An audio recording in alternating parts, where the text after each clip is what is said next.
Chapter 1. Vincent should have been spending spring break at the beach or Knott's Berry Farm, or at least having a video game marathon with his friends. Instead, he was staring out the backseat window at the endless Texas countryside rolling by.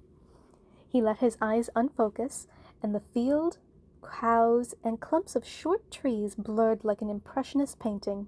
But painting, or rather not painting, was what had gotten him into this mess. Mom thought she was being subtle about it, but Vincent knew the only reason she and Dad had booked a cruise out of Galveston instead of Los Angeles, where they lived, was her secret plan to reconnect him with art. Mom wanted Vincent and his sister Lily to meet her Uncle Leo, who was some kind of art restorer. Not just meet, but stay with him for the whole week of spring break.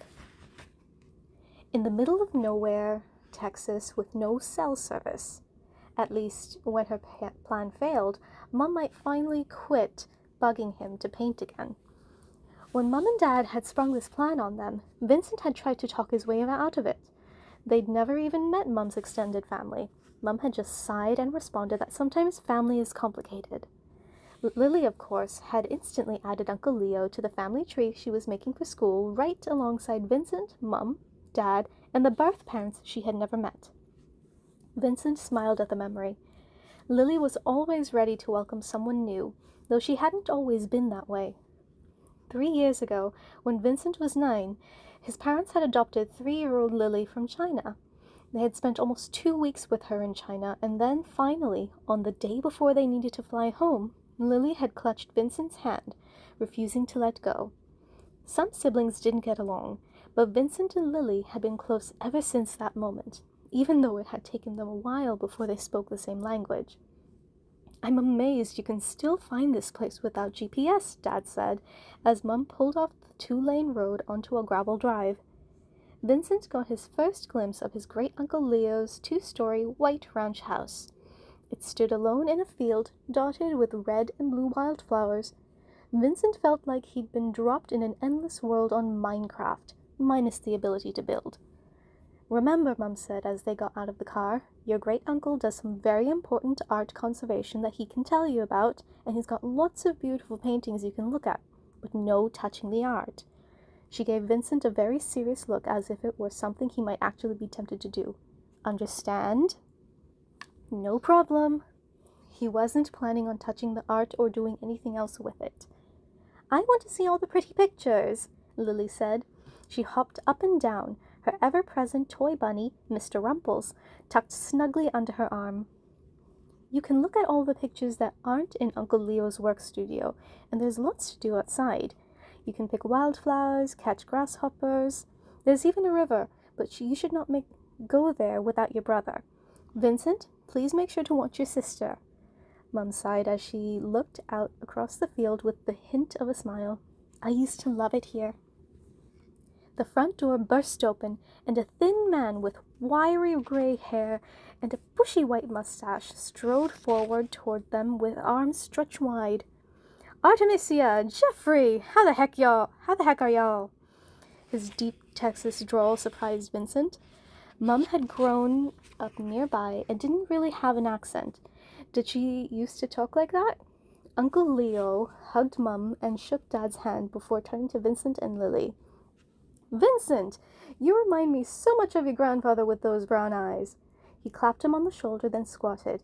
"And you must be Lilius." He stuck his hand out for her to shake, and she gave him a high five. Vincent smiled while his parents tried to show Lily how to shake hands. A laugh from the porch drew Vincent's attention. A tall girl in short overalls stood in the doorway. She looked about Vincent's age, with olive skin and short copper-red hair sticking up all over her head like she'd cut it herself. His own curly brown hair might be untamable, but at least he tried.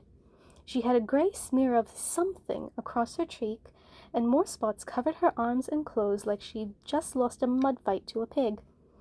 He wouldn't be caught dead in public looking like that, even if there was barely anyone here to see him.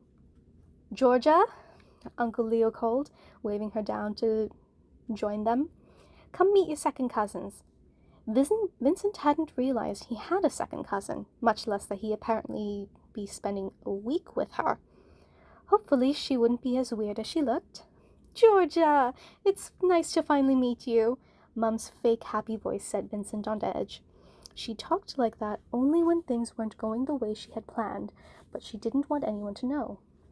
She gathered Georgia into an awkward hug, but Vincent didn't miss the worried glance she shared with Dad over Georgia's shoulder. Yep, something was off here.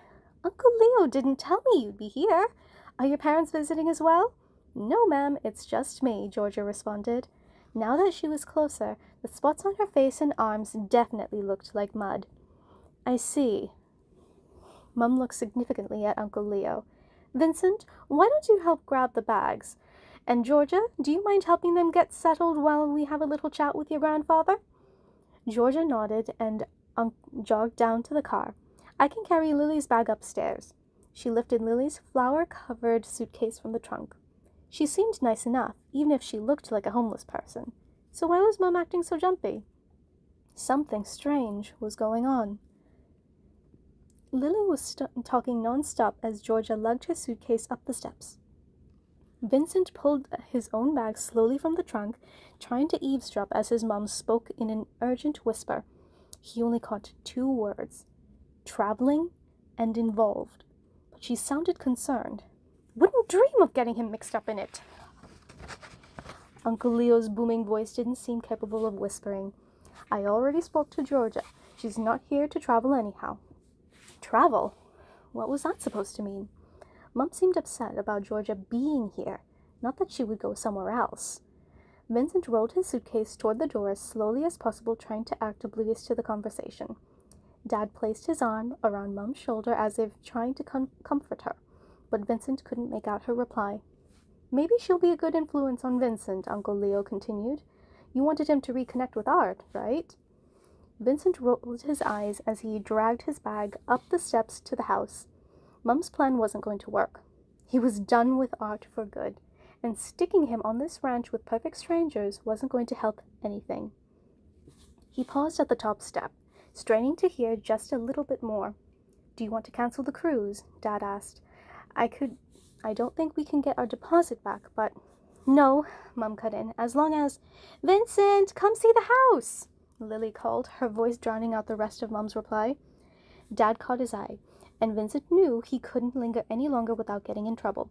But their conversation had left him with a nagging question.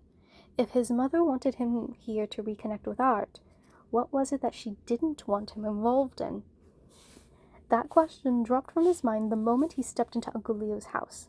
Mum said there'd be a lot of art, but this was ridiculous. Paintings were jigsawed together like a real-world Tetris game, covering every inch of wall space in the entryway, into the next room, and even up the stairway. Some canvases were taller than him, and others were smaller than his phone. There were splotchy modern art pieces, hazy impressionistic landscapes, hyper-realistic portraits, and every style in between. This was more art than he'd expected in a museum, much less someone's home. And even weirder, not a single painting was framed. He shook his head. Art was the last thing he wanted to think about, but if every room was like this, there'd be nowhere to escape. This was going to be a long week. "Never seen a painting before?" Georgia asked. A smirk played on her face as she stared down at him from the narrow staircase to his left. Lily stood next to her, lost in a painting. Great. He'd already been caught looking at the art. Point one to Mom. "Not all crammed together like this." He tried to sound as uninterested as possible, but he couldn't help but ask, "Why aren't any of them framed?" Georgia shrugged. "Reasons." He waited for her to add more, but she continued to stand at the top of the stairs, staring at him. She was so weird.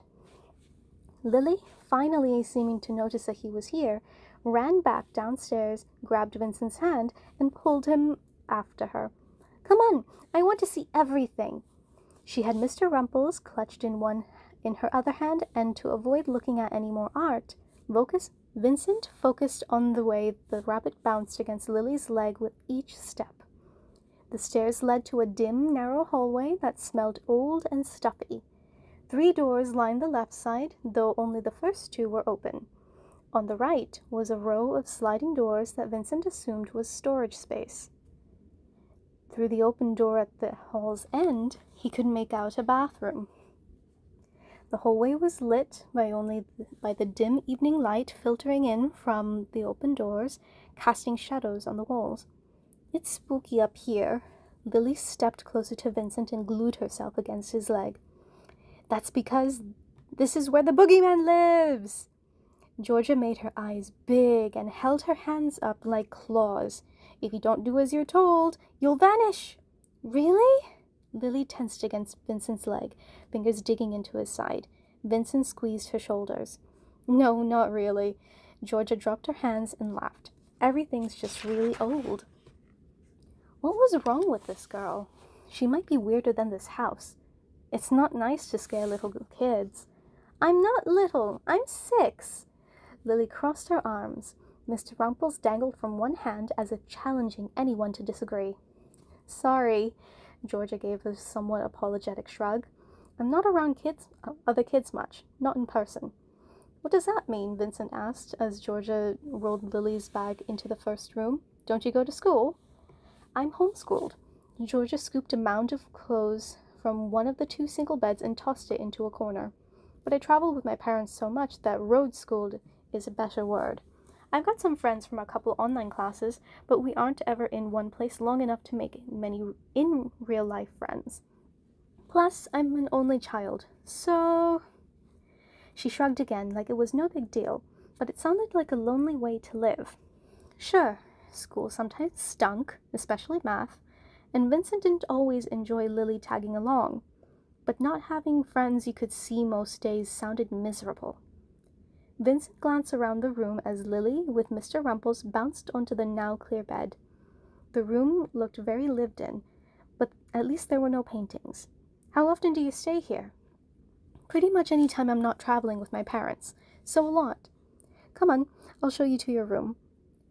Lily continued to play with Mr. Rumples while Georgia walked back into the narrow hallway and gestured toward the room next door. Vincent stepped inside and took in the space. It was small with a double bed against one wall and a desk and dresser against the other. Thankfully, this room was also painting-free. "We'll have to share the bathroom, and if you get bored, the closets are always interesting." She slid open the door to one of the hall closets, revealing piles of junk. Out-of-date clothes, lamps, broken chairs, old toys, and even a beat-up canoe.